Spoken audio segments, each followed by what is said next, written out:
Indians ना बहुत Hippocrates है। पॉर्न सबको देखनी है लेकिन सेक्स एजुकेशन या सेक्स के बारे में बात नहीं करना, क्योंकि ये पर्दे के पीछे की चीज है। रेप तो भाई खुलेआम हो रहे हैं और शायद यही एजुकेशन उन लोगों को नहीं मिली।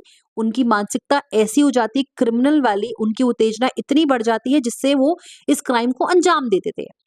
नाउ शी सीमा आनंद, जो एक बहुत बड़ी ऑथर है, अ वेरी लर्नेड वुमेन, जो सेक्स एजुकेटर है, वो अभी हाल ही में शुभांकर मिश्रा के पॉडकास्ट में आई थी। एंड आई वुड डेफिनेटली से शुभांकर मिश्रा ने इसको बेहतरीन तरीके से, बहुत ही सहजता के साथ सवाल पूछे, क्यूरेट किया पूरा सेशन। एंड सीमा आनंद ने भी बहुत ही बेहतरीन उम्दा जवाब दिए।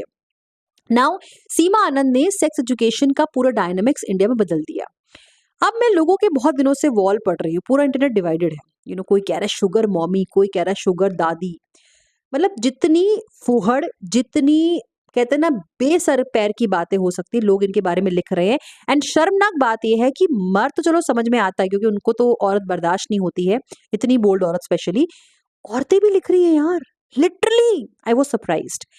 अब भाई आप ही सोचिए कि उनको प्रॉब्लम ये हुई कि 15 साल के बच्चे ने, भाई आपको पता नहीं कि टीनेज क्राइम कितने बढ़ रहे हैं इंडिया में। आपको पता नहीं कि जब कोई बच्चा टीनेज में होता है तो उसके अंदर के हॉर्मोन्स, उसके अंदर की जो फीलिंग्स होती है वो किस तरह की होती है। सुष्मिता सेन ने एक बार बताया था कि 15 साल के बच्चे ने कैसे उन्हें इनएप्रोप्रिएटली टच करने की कोशिश की थी।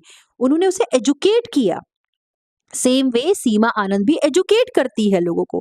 लेकिन प्रॉब्लम क्या है कि हमसे बर्दाश्त नहीं हो रहा, हमसे हो रहा है ये औरत होकर कैसे कर सकती है सब, इतने खुलेआम बातें कर कैसे सकती है। एंड मैं सीमा आनंद को बहुत टाइम से फॉलो कर रही हूँ, तो भाई इनके पास ऐसे ऐसे सवाल आते हैं, मुझे इतना बुरा लगता है।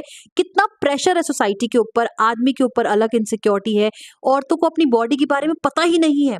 भाई अगर कोई आपको सिखा रहा है, एजुकेट कर रहा है लाइफ के बारे में, प्लेजर के बारे में, सेक्स के बारे में, आपकी बॉडी के बारे में, 90% फीमेल्स को पता ही नहीं उनकी बॉडी क्या है।